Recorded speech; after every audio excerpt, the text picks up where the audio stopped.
Today, we are diving into a really tough topic, what it's truly like to live inside the world of a narcissist.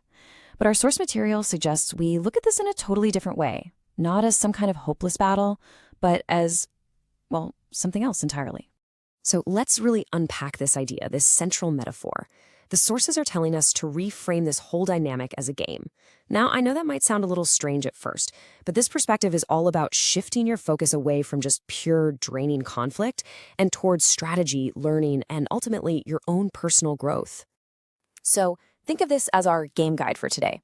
First, we're going to define what the game even is. Then we'll get into who all the players are on the board. After that, we'll cover the unwritten rules, take a peek at the opponent's playbook, and finally, and this is the most important part, we'll talk about how you can actually change the game. All right, let's jump right into section 1. Welcome to the game. So what does it really mean to be on this particular playing field?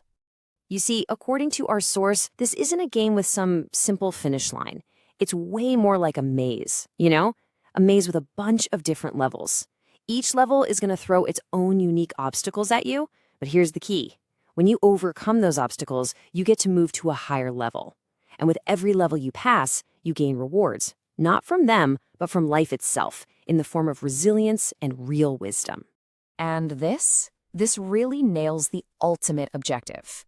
The whole point isn't to beat the other player in the way you'd think. Nope. The true victory, the real prize here, is in the lessons you learn about yourself, about your own boundaries, and about these tricky human dynamics all along the way.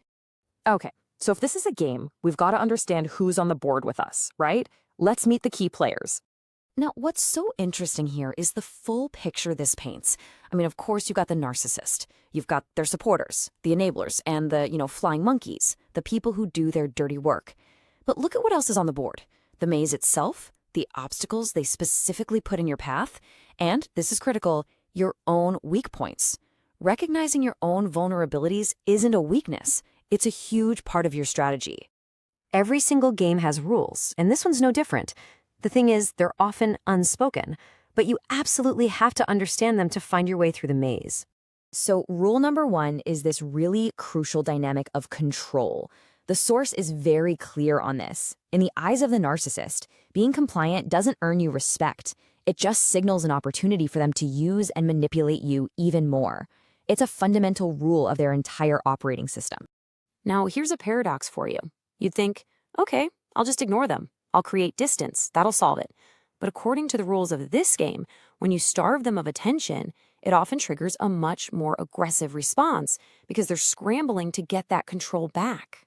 Oh, this is a classic move. If you dare to question their version of reality, if you don't buy into their ideas or their narrative, the game dictates that your own sanity gets put on trial. You're likely to be called irrational or crazy just for holding your own ground. And finally, this might just be the most important rule to get your head around. Their main goal is to maintain the status quo, to keep you right where you are. So a core part of their game is to constantly undermine and disrupt anything that helps you grow as a person. Okay, so we know the rules. Now let's crack open the narcissist's playbook and really look at the specific moves they're going to make. And that brings us to the million-dollar question, doesn't it? How in the world do you manage this game when you're right in the middle of a play? Well, according to the source, the very first step is just recognizing their tactics for what they are. Our source calls this the Photoshop tactic. Think about it. When a narcissist makes a mistake, they will do everything they can to minimize it, justify it, even beautify it until it seems perfectly fine. But your mistakes, no matter how tiny, they get blown up, magnified, distorted, and made to look like the worst thing in the world. It is a very deliberate distortion of reality. And this isn't just random chaos. It's a process. It's all trial and error. A narcissist will literally experiment on you. They'll try an apology and just sit back and watch your reaction. If that doesn't work to control you, okay, they'll switch to denial. They are constantly testing and probing to find the most effective button to push for your specific personality. And that's exactly why understanding this playbook is so important. These moves, they're designed to be subtle, to be covert, to fly under the radar. To anyone on the outside, or to someone who doesn't know the rules, it can look completely invisible. And that's what makes it so incredibly disorienting. So, with all of that in mind, let's get to the most powerful part of all this. How do you actually shift the dynamic? How do you change the game? And here we are, full circle, back to this incredibly powerful idea. The way you change the game is by changing your objective. You just stop. You stop playing for their approval. You stop trying to win the argument. Instead, you start playing for yourself, for the lessons, for the strength, and for the self-awareness that you can gain from every single interaction. That becomes your victory. So I'll just leave you with this question from our source material. By reframing this whole experience, you take your power back. You're no longer just a piece in their game. You become a student in your own life. The power shifts from them to you, and you get to decide what you take away from all of it. So, what will you choose to learn?